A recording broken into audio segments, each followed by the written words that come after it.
All right. Again, let's make some hay on these while we can. They're all pretty straight up the same formula for most of them. We are going to subtract 4.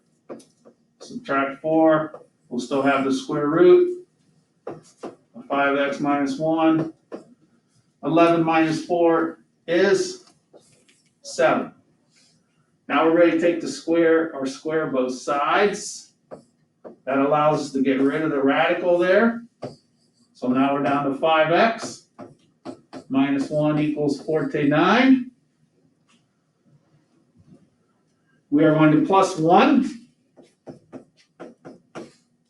So we have 5x equals 50, x equals 10.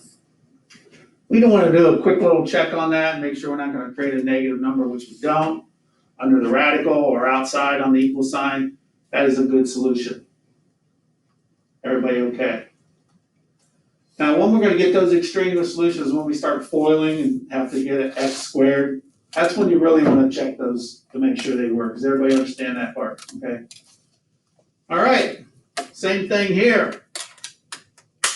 What do we need to do? Add 1, add 1. Remember, this is the 4th, so that's going to change a little bit. And we're equal to 4.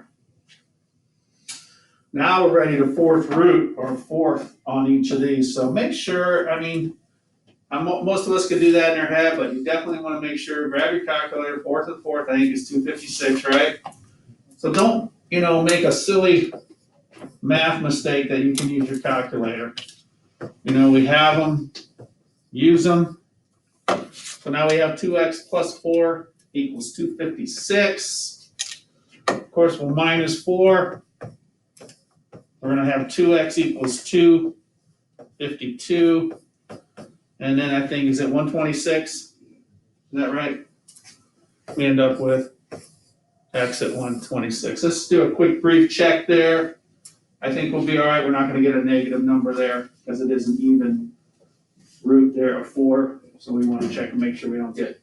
Now, if that was a cube, we don't have to worry. We'll get negatives under there. But it is a 4th or a square. We want to check and make sure. And that one's a good solution. 1 and 2, everybody okay? Number 3, going to be something similar to that one. And what makes that one a little bit tricky is that, like, you look at it and like, what do I do? Well, I'm going to add this to both sides. Okay?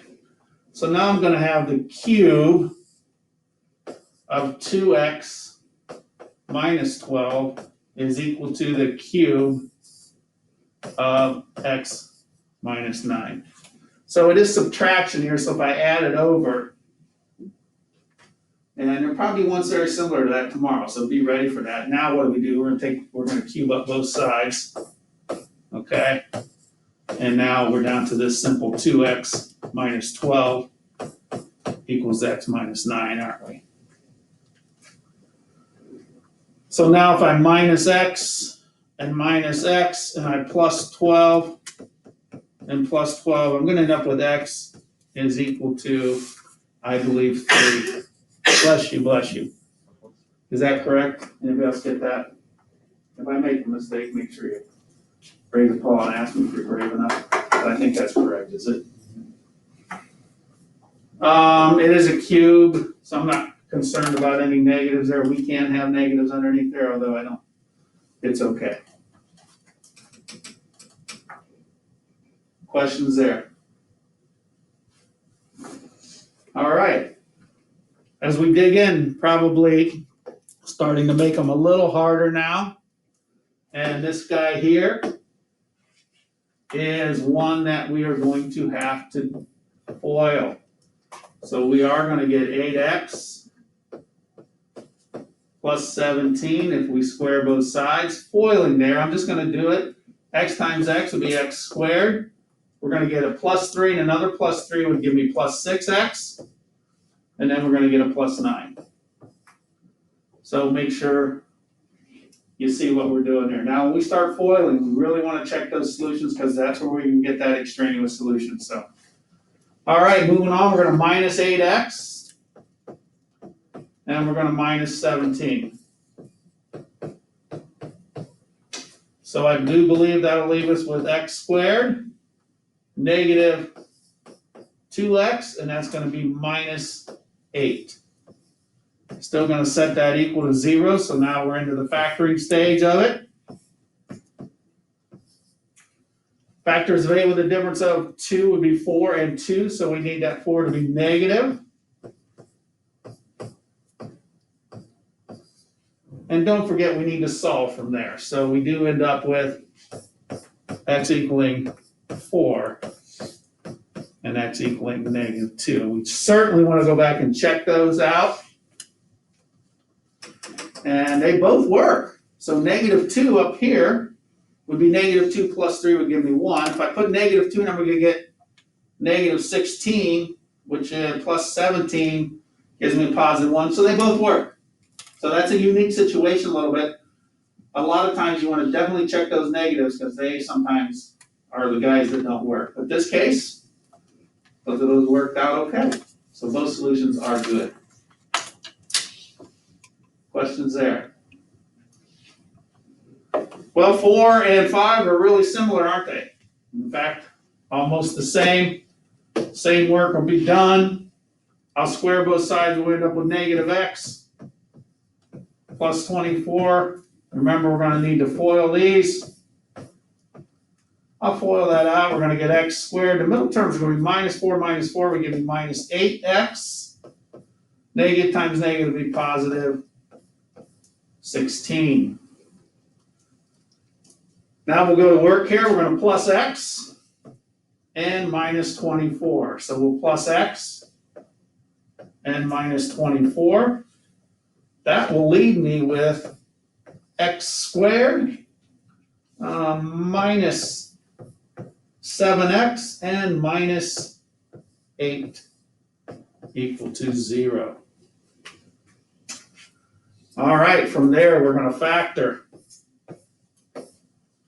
We're going to factor this to x minus 8 and x plus 1 still equal to 0, of course. Solving, we're going to get positive 8 and negative 1. Definitely want to check those guys up there. Positive 8. Looks like it still works. Negative 1 is not going to work. Okay, look.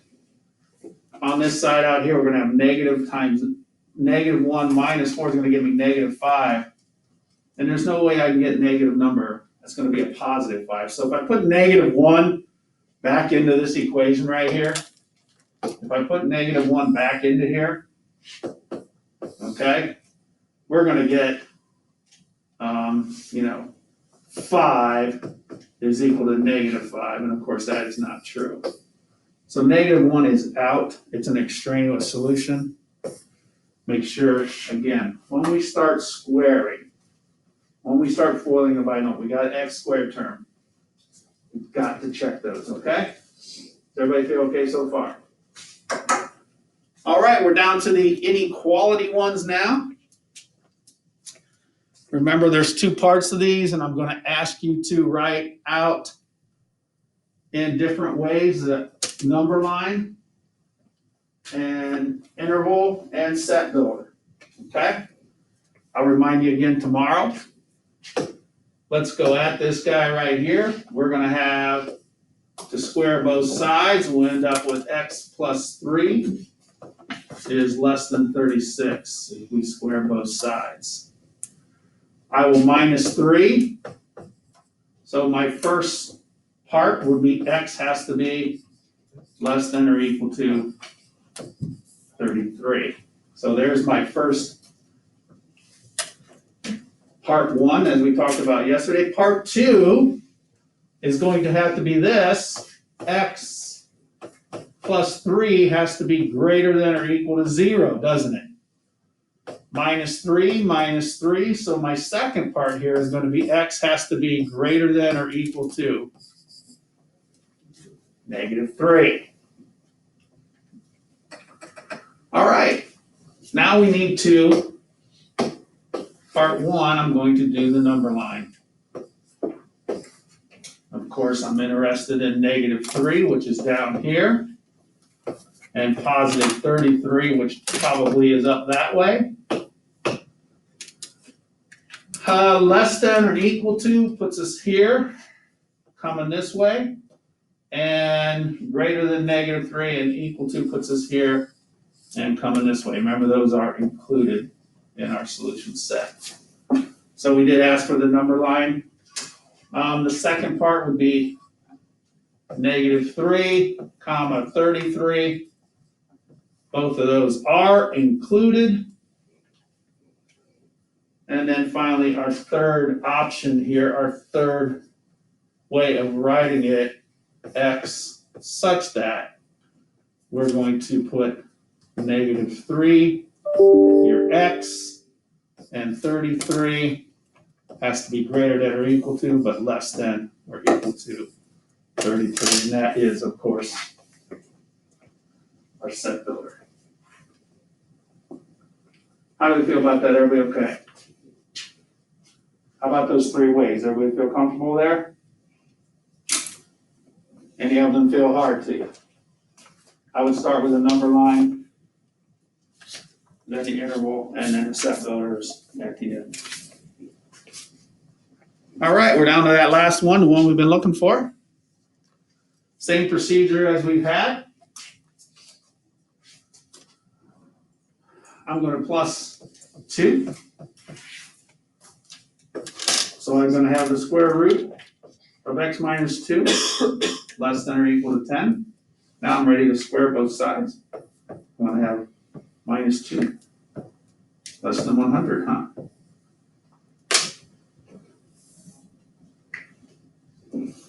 Yeah. On the test, are you gonna tell us which way to write our answer? Yes, I'm going to tell you to write it all three ways. Okay. I'm going to see if you can remember how to do that. So good question. Everybody okay here so far on this one? All right, I'm going to +2. So I'm looking at x less than 102, right? We still have that second part to do.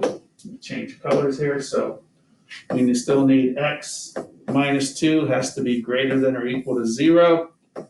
So we'll +2 on both sides.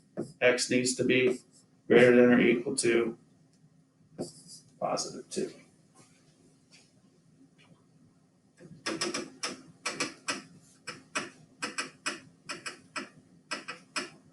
Everybody okay still? All right. Let's go through our possibilities here. Number one, the number line. What's the only two values I'm interested in? 2 and 102. I don't really care about the others. These are going to be here and everything in between, isn't it? Our second possibility of listing would be 2, comma 102, including those. And our third way would be 2, x 102 less than, greater than x such that.